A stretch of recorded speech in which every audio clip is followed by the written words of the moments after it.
Olá pessoal, eu sou a Vânia, sou engenheira agrônoma e hoje vamos falar sobre adubação para as suas orquídeas. Eu aposto que você já se perguntou qual o melhor adubo, qual a frequência de adubação e como funciona a adubação na prática, qual a forma correta de adubar as suas orquídeas. Então este é o nosso vídeo de hoje.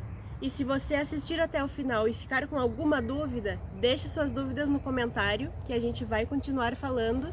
E essas dúvidas podem inclusive ser o tema do nosso próximo vídeo. Então esta aqui é uma orquídea Phalaenopsis, que ela apresenta as raízes epífitas, ou seja, é uma orquídea que na natureza encontra-se na copa das árvores. Então ela tem como substrato as árvores, os troncos das árvores ou outros recipientes onde ela fica se desenvolvendo naturalmente, e ela desenvolve as suas raízes, que são raízes aéreas, em cima destes troncos e dessas superfícies. Se você comprou ou ganhou de presente uma orquídea Phalaenopsis como essa que eu tenho aqui, é bem provável que ela tenha chegado na sua casa com lindas flores. Mas depois de alguns meses, algumas semanas, essas pétalas vão caindo, a haste pode começar a secar, mas isso não significa que a planta morreu. Pelo contrário, ela já está se preparando para uma nova fase de florescimento. Então as folhas, que são essas estruturas verdes, e também as raízes, são estruturas especializadas em reservas. Elas conseguem guardar nutrientes e guardar reservas energéticas para que na próxima primavera ou na próxima estação favorável ela floresça novamente. Eu separei aqui também uma orquídea que já está nesse ponto de quase florescer. Também é uma orquídea Phalaenopsis, como vocês podem ver. Ela está nesse vaso aqui, com essas raízes para fora. Isso significa que ela está gostando muito desse ambiente. Toda vez que as orquídeas de vocês estiverem com as raízes para fora do vaso, é um bom sinal. Então nada de podar as raízes da planta e nem se preocupar com isso.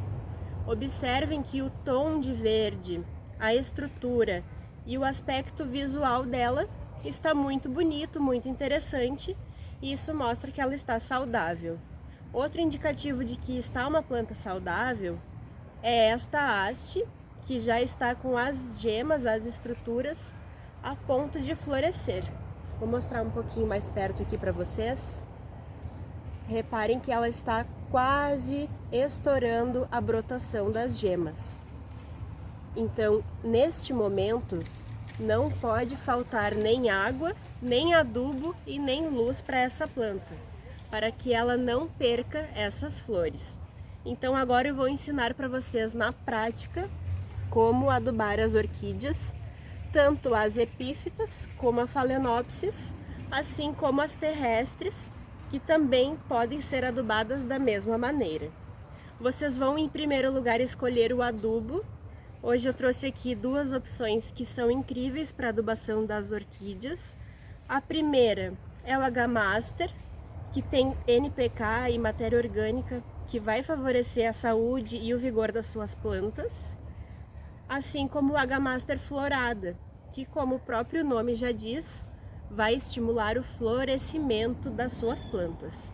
Então aqui no verso das embalagens, você confere a forma de aplicação, qual a frequência, a quantidade e o local de aplicar. Você pode usar algumas ferramentas ou até alguma colher que você tenha em uso, uma pazinha de jardinagem. E para cada vaso de orquídea ou para cada planta, você utiliza uma pazinha ou uma medida, poderia ser uma colher ou uma pazinha, e coloca na terra ou no substrato da sua orquídea.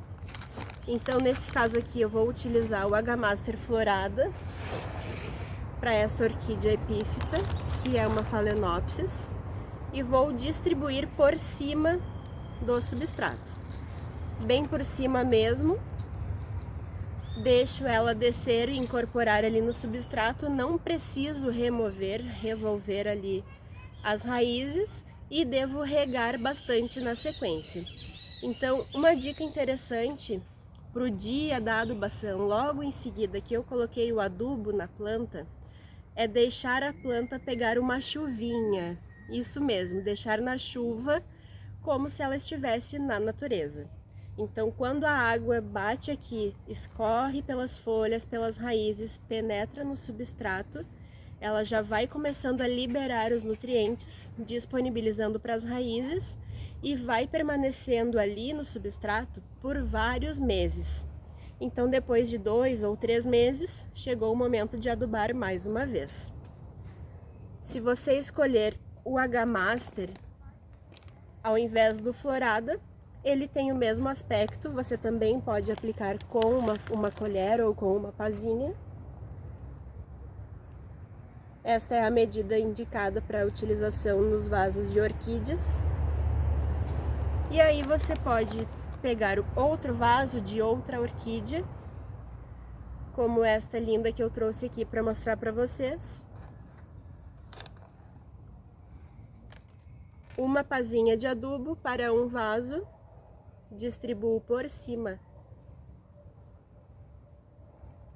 do vaso e ela vai incorporando, vai descendo naturalmente entre os substratos aqui da planta. Outra coisa que é legal de comentar também é quanto ao substrato utilizado. Então aqui eu trouxe para mostrar para vocês a casca de pinos, que é um dos substratos mais comuns para orquídeas epífitas, como essas que eu mostrei aqui para vocês. São cascas de árvores que recebem um polimento prévio e favorecem a drenagem e o excesso de água das plantas. Então, além da adubação e também da rega, é fundamental entender o que a planta precisa. No caso das orquídeas epífitas, elas gostam de um substrato super leve, de boa drenagem, como as cascas de pinos que eu mostrei agora para vocês. E a luz ideal, ela deve ser muito semelhante com a luz que a planta receberia na natureza. Então, como elas se desenvolvem nas copas de árvores ou em superfícies, as orquídeas terrestres também, a maioria delas, gosta de ambientes de meia sombra, ou seja, pode receber sol durante uma parte do dia, mas não o dia inteiro, pois acabaria queimando as folhas, as flores e também as raízes dessas plantas.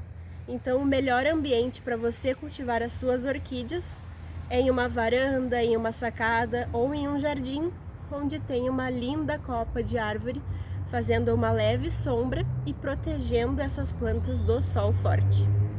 Vale lembrar também que na natureza existem infinitas espécies de orquídeas e para cada uma delas pode existir uma forma de regar diferente, uma forma de podar diferente, inclusive a multiplicação. A maioria das orquídeas são feitas por clones. As mudas são feitas em laboratório, onde se copia uma planta a partir da outra. Mas é possível também fazer o melhoramento genético, onde através dos cruzamentos, da polinização, nós produzimos sementes que são bem pequenas e a partir destas sementes se dá origem a uma nova planta, mas isso é uma técnica muito especial e é produzida ou em viveiros ou em laboratórios especializados. Aí na casa de vocês eu aposto que já está começando a se formar uma coleção de orquídeas. Então não deixe de adubar, de cuidar das suas plantas e nos marque nas suas fotos, nos seus vídeos, para a gente conhecer um pouquinho mais aí do seu jardim. Esse foi o vídeo de hoje, eu espero que vocês tenham gostado e até o próximo vídeo.